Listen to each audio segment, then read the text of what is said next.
Well, the recent fall of Delta State into the hands of the ruling All Progressives Congress through the defection of Governor Sheriff Obidient and the entire state structure of the People's Democratic Party signals a monumental shift in not only the political paradigm of the state, but the entire South-South geopolitical zone.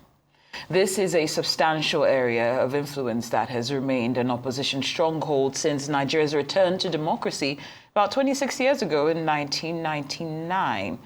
Now, if much of recent published reports are to be believed, that mass defection in Delta State may have set in motion a repeat of some of the same in the rest of PDP-controlled states in the Niger Delta area and presents opposition elements there with enough food for thought in the build-up to the next election cycle in less than 2 years.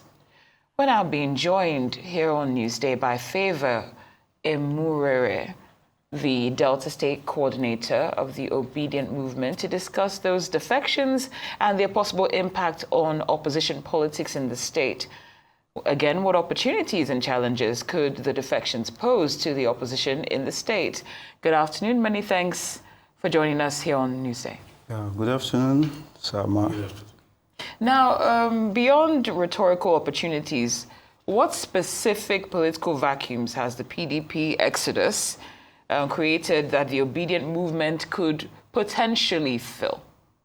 Okay, thank you very much. I want to, before I respond to your question, I want to firstly appreciate the leadership of our great leader, the personality of his leadership style and quality. I'm talking about the person of His Excellency, Dr. Peter Obi.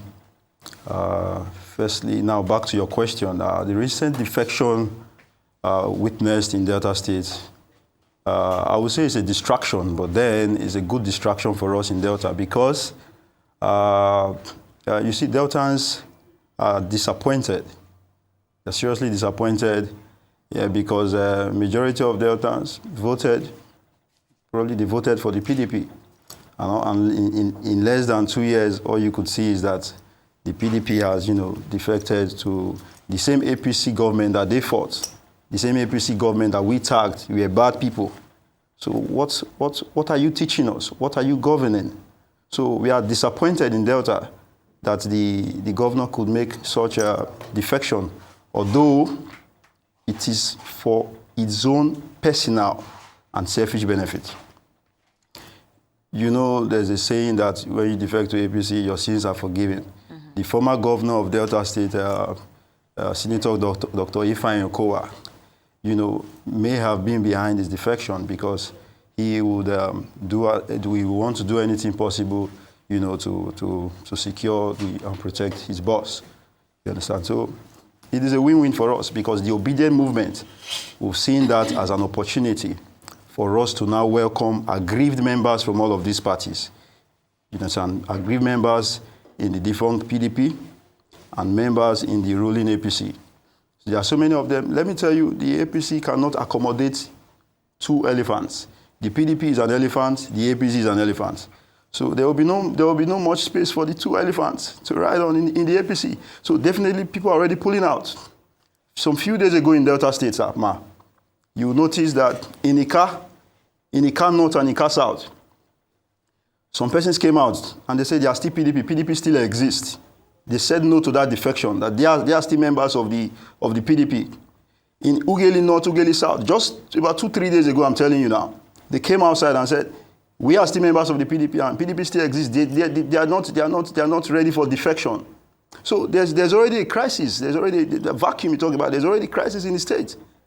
And then the Labour Party, the Obidient rather, are now going to harness, welcome all of these aggrieved persons to us. So it's a win-win for the Obidient movement, and we're very happy about it.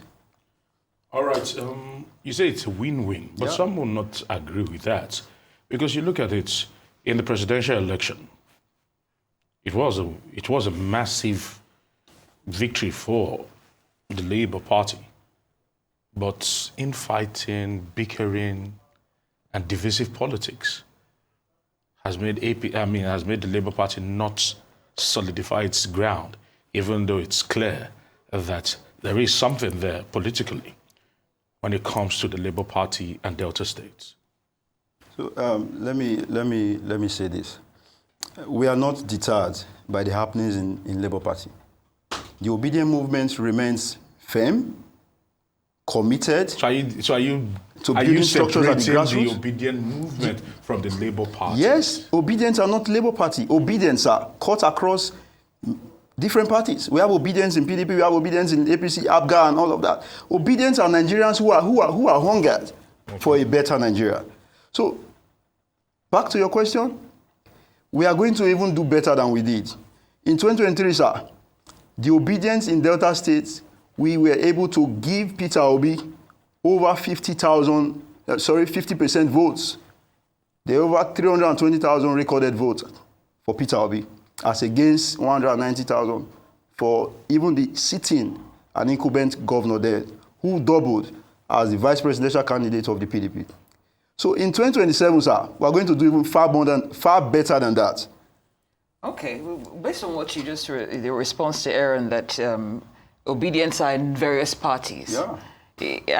I would like for you to enlighten how you're coming together, especially when it comes to that crucial aspect of reaching the grassroots. How are you going to go about that if you have the members in every party, more or less? Thank you. You see, the Obidient movement, I said, they cut across, our membership cut across from various parties. We have Obedients in the PDP. We have who are members of the PDP and APC. They are Nigerians. So just one common goal brings all of us. And what is that goal? Peter Obi. Because Peter Obi have distinguished himself as someone who can bring governance to the people. He has distinguished himself in terms of character and otherwise. His past record in Anambra has convinced us that this man is going to move Nigeria from consumption to production. So we are very happy with the candidacy of His Excellency Peter Obi. So that goal, that common goal that Deltans have, that Nigerians have, is Peter Obi. So whether you are from ABGA, you are from APC, you are from PDP, when it comes to presidential election, the only rightful candidate is His Excellency Peter Obi, and that has brought us together. So which vehicle will it be using? The Obidient movement. No, because you and I know okay. that the Obidient movement is not a recognized party in Nigeria. And certainly, life cannot operate in a vacuum. There must be a vehicle that will carry him. Where is Peter Obi going to? Is he going to the APC, the PDP, or with Labour? What is it right now? Good. That we cannot disclose now. The moment you hear that Peter Obi is going to fly in ZZZ party, the opposition, they are ready to spend 10 billion, sir, to go and fight him there. There are so many, I can assure you that there are so many underground negotiation and underground work going on. Okay. There's going to be a vehicle. Peter Obi chose the Labour Party as a vehicle in 2023. Then, if you look at the crisis going on in the party, could that be a vehicle for us? The answer is no. Can anything, negotiation, reconciliation happen before 20? Yes. But as it is now, could that be the vehicle? No. So, but then, Peter Obi is our leader. He gives directives, and we follow. If you say, obedience, let's move to ZZZ party, we follow. We do not argue with him. And he's going to get more than he got in 2023. Now, let me bring this in.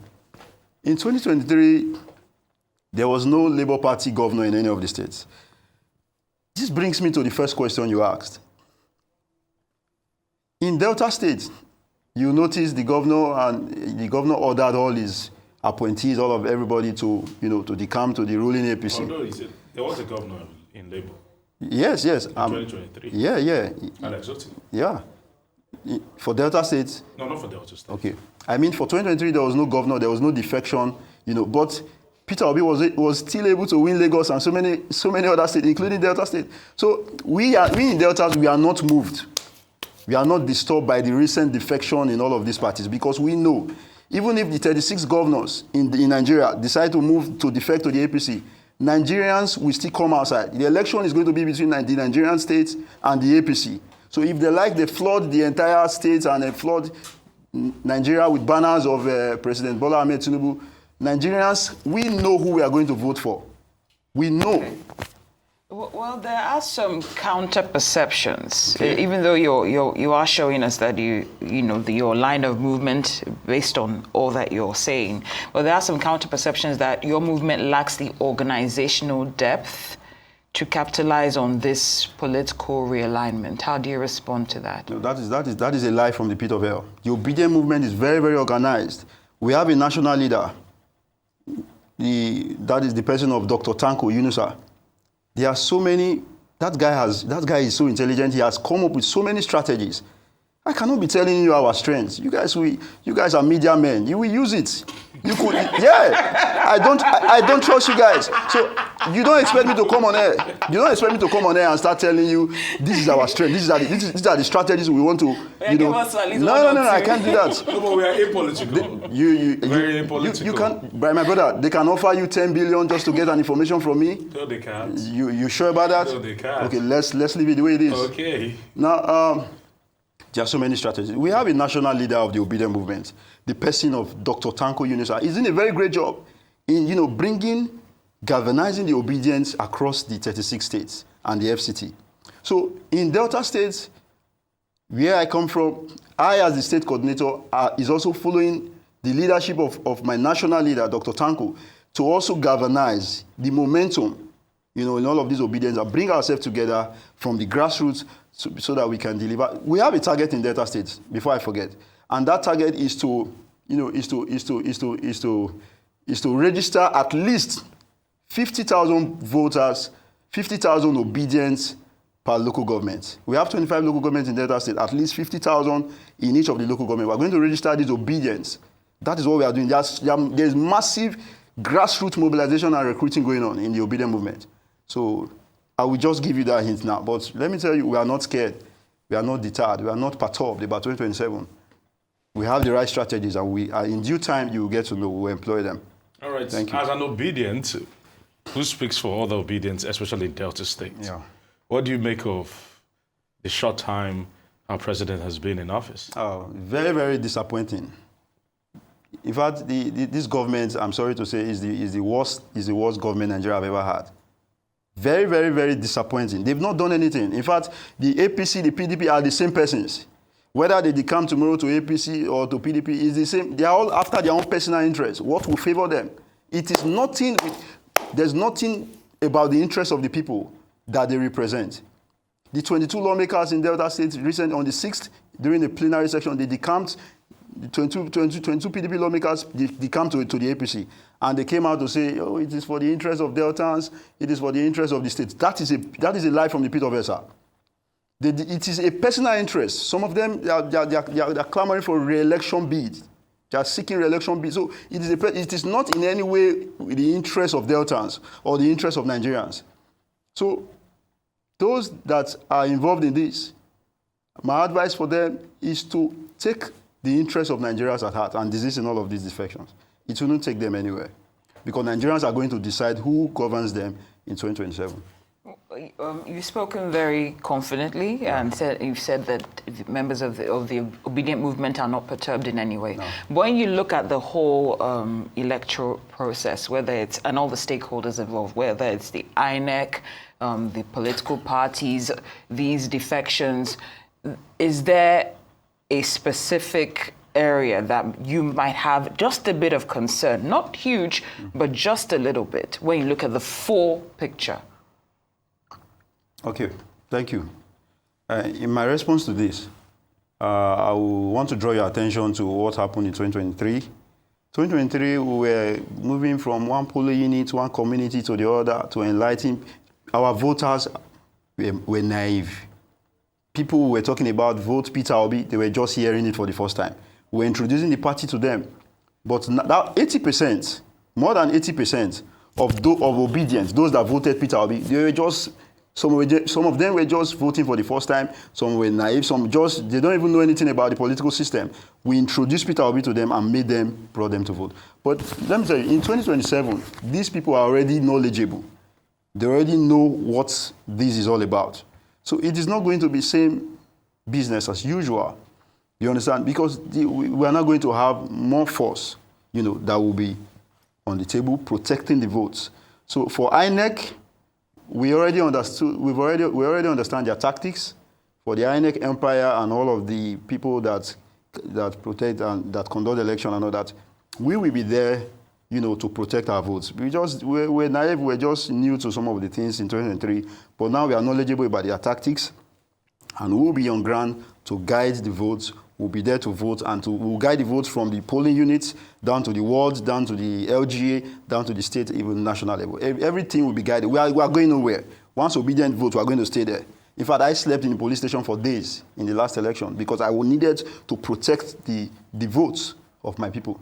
So we're going to even do more than we did. So don't. Like I told you, there are several strategies that we are harnessing, but I wouldn't want to. This is a live stream. I wouldn't want to, tell you, because when the time comes, you will see them for yourself. We are going to employ several strategies. Thank you so much. Emerure, for your time here on Newsday. Thank you so much. He is the Delta State Coordinator of the Obidient Movement. I want to say thank you very much for joining us here. Thank you very much, sir. It was a pleasure.